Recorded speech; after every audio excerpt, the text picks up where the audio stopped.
مگر جہاز ڈوبے گا نہیں۔ جبکہ جہاز کا گراف دیکھتے ہیں تو ان کا اندازہ ہوتا ہے کہ جہاز تو ڈوبنے والا ہے۔ بالکل دوستو، ٹھیک سنا آپ نے، جس جہاز کے بارے میں پیشن گوئیاں کی گئی تھی کہ یہ کبھی نہ ڈوبنے والا ہے، اس کے بارے میں خبر سامنے آتی ہے کہ جہاز ڈوبنے کے قریب ہے۔ دراصل دوستو، جہاز کو نہ ڈوبنے والا اس کے دو مختلف خصوصیات کی وجہ سے کہا گیا تھا۔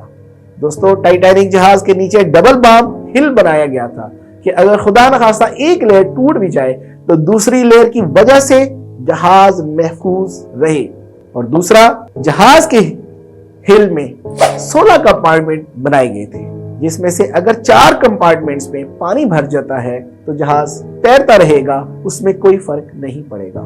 لیکن آرکیٹیکچر تھامس اینڈریو اور کیپٹن سمتھ نے جب مشاہدہ کیا تو جہاز کے 6 کمپارٹمنٹ میں پانی بھر چکا تھا اور مسلسل بڑھتا جا رہا تھا۔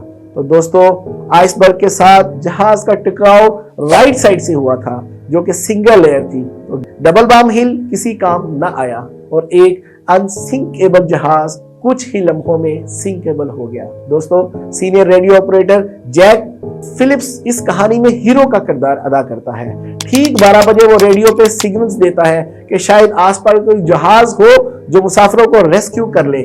دوسری طرف مسافروں کا اعتماد چکا دیتا ہے کہ ان کا ماننا ہوتا ہے کہ جہاز کسی آئس برگ کے ساتھ ٹکرا گیا ہوگا، مگر یہ جہاز ڈوب نہیں سکتا کیونکہ کمپنی کے اشتہارات میں یہی تھا کہ یہ جہاز انسنکیبل ہے۔ دوستو، لوگوں کے اعتماد کا یہ عالم تھا کہ جب مسافروں کو لائف بوٹس کے ذریعے باہر نکالنے کا ارادہ کیا گیا تو یہی لائف بوٹس، جس میں 65 لوگوں کی جگہ تھی، اس میں بمشکل 28 لوگ ہی سوار ہوئے۔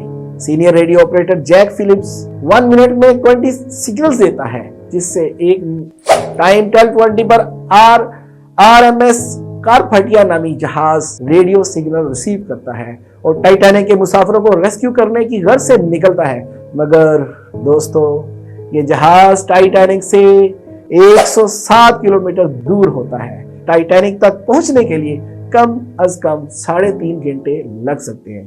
پیتھیا جہاز ٹائٹینک کے مسافروں کو بچا پائے گا یا اعتماد کی آڑ میں زندگی کا ایک آخری اور خوفناک پہلو ان کا منتظر ہوگا۔